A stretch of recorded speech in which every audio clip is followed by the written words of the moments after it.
Di awal perjalanan menuju kekayaan, kita seringkali terjebak dalam angka dan nilai materi. Namun, bab 1 dari Money Blueprint mengajarkan kita bahwa kekayaan sejati bukanlah sekadar kumpulan angka di rekening bank, melainkan sebuah kondisi pikiran, sebuah mindset. Mindset kekayaan adalah fondasi yang kuat, di mana kita membangun impian finansial kita. Ini bukan hanya tentang bagaimana kita menghasilkan uang, tetapi lebih dalam lagi, bagaimana kita memandang dan mengelola keuangan tersebut. Mindset ini membimbing kita untuk melihat peluang di mana orang lain melihat hambatan, untuk merasa cukup di tengah ketidakpastian, dan untuk terus bertumbuh meski keadaan tampak stagnan. Kekayaan bukanlah tujuan akhir, melainkan perjalanan yang terus-menerus. Setiap langkah yang kita ambil, setiap keputusan yang kita buat, membentuk jalan kita menuju kekayaan yang berkelanjutan. Dan disinilah mindset kekayaan berperan, sebagai kompas yang mengarahkan kita pada keputusan yang bijaksana, investasi yang berhati-hati, dan pengelolaan yang efektif. Dengan mengadopsi mindset kekayaan, kita tidak hanya belajar bagaimana menjadi kaya, tetapi juga bagaimana menjaga dan memperbanyak kekayaan tersebut. Ini adalah tentang menjadi lebih sadar akan nilai uang, memahami peran emosi dalam pengambilan keputusan finansial, dan mengakui bahwa kekayaan sejati adalah kebebasan untuk membuat pilihan hidup yang kita inginkan. Mindset kekayaan adalah tentang transformasi diri. Ini bukan hanya perubahan cara kita berpikir tentang uang, tetapi juga bagaimana kita berpikir tentang diri kita sendiri dan dunia di sekitar kita. Ini adalah perjalanan untuk menemukan kekayaan yang lebih dalam, kekayaan karakter, kekayaan hubungan, dan kekayaan pengalaman. Memasuki bab 2 dari Money Blueprint, kita diajak untuk merenungkan prinsip-prinsip keuangan dasar. Di sini, kita tidak hanya belajar tentang teori atau rumus-rumus keuangan, tetapi juga tentang bagaimana prinsip-prinsip tersebut dapat diterapkan dalam kehidupan sehari-hari. Keuangan bukan sekadar tentang uang. Ini adalah tentang bagaimana kita mengelola sumber daya yang kita miliki untuk mencapai tujuan yang lebih besar. Prinsip keuangan dasar mengajarkan kita untuk berpikir jangka panjang, mengenali nilai uang seiring waktu, dan membuat keputusan yang bijaksana yang akan mempengaruhi masa depan kita. Setiap keputusan keuangan yang kita buat hari ini, baik itu menabung, berinvestasi, atau bahkan berbelanja, adalah langkah yang akan menentukan kesejahteraan finansial kita di masa depan. Prinsip seperti nilai waktu uang mengingatkan kita bahwa setiap rupiah yang kita tabung atau investasikan hari ini akan bernilai lebih di masa yang akan datang, berkat keajaiban bunga majemuk.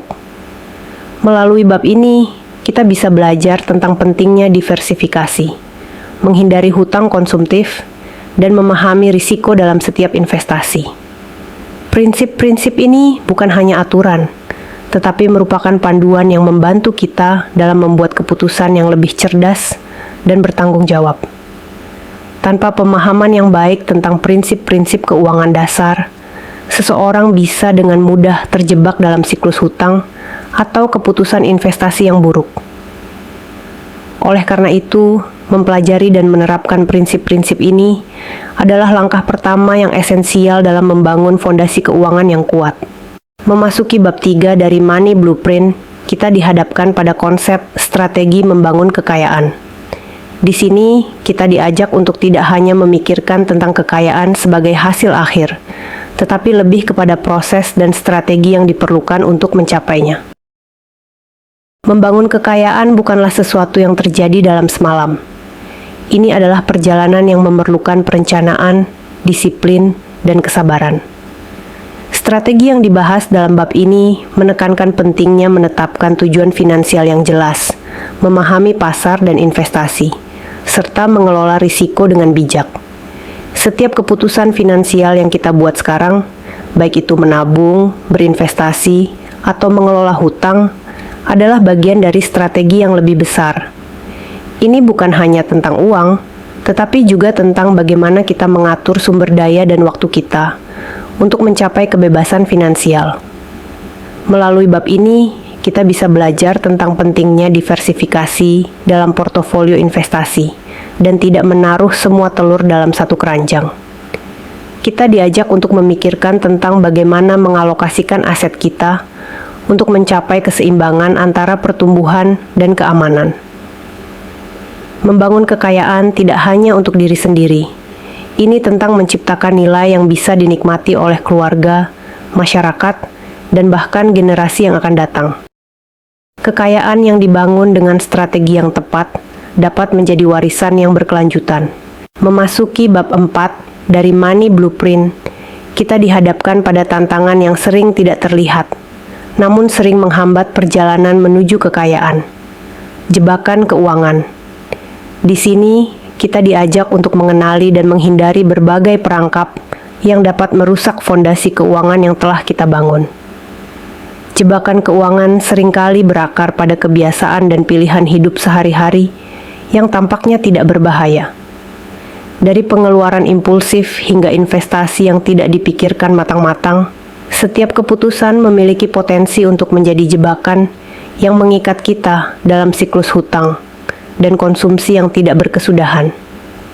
Saya menyadari bahwa menghindari jebakan keuangan bukan hanya tentang disiplin dalam pengeluaran, tetapi juga tentang kesadaran dan pendidikan keuangan. Ini tentang memahami konsekuensi jangka panjang dari tindakan finansial kita, dan memilih untuk bertindak dengan cara yang mendukung tujuan keuangan jangka panjang kita. Melalui bab ini, kita bisa belajar tentang pentingnya membangun dana darurat, menghindari hutang konsumtif, dan berinvestasi dengan bijak.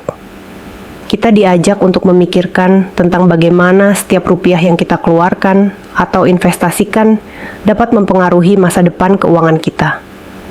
Kebebasan finansial bukan hanya tentang memiliki uang yang cukup, tetapi juga tentang memiliki kontrol atas keuangan kita. Dengan menghindari jebakan keuangan, kita dapat mengambil kendali atas masa depan kita dan mengarahkan sumber daya kita ke arah yang benar-benar kita nilai. Memasuki bab 5 dari Money Blueprint, kita diajak untuk merenungkan tentang membangun kekayaan jangka panjang. Di sini, kita tidak hanya berbicara tentang akumulasi kekayaan, tetapi lebih kepada bagaimana mempertahankan dan mengembangkan kekayaan tersebut agar bertahan sepanjang waktu. Membangun kekayaan jangka panjang bukanlah tentang pencapaian instan, tetapi tentang perencanaan yang matang dan eksekusi yang disiplin. Ini adalah tentang memahami bahwa kekayaan sejati tidak hanya diukur dari jumlah aset yang kita miliki, tetapi juga dari kemampuan kita untuk mengelola dan memanfaatkannya dengan bijak. Dalam membangun kekayaan jangka panjang, kita harus memiliki visi yang jelas tentang apa yang ingin kita capai. Ini bukan hanya tentang menjadi kaya, tetapi juga tentang menciptakan nilai yang berkelanjutan dan berdampak positif bagi diri sendiri dan orang lain. Melalui bab ini, kita bisa belajar tentang pentingnya diversifikasi dan pengelolaan risiko. Kita diajak untuk memikirkan tentang bagaimana mengalokasikan investasi kita, agar tidak hanya fokus pada keuntungan jangka pendek, tetapi juga pada keamanan dan pertumbuhan jangka panjang. Membangun kekayaan jangka panjang membutuhkan kesabaran dan ketekunan. Ini tentang menahan godaan untuk mencari keuntungan cepat dan fokus pada strategi yang akan memberikan hasil yang stabil dan berkelanjutan.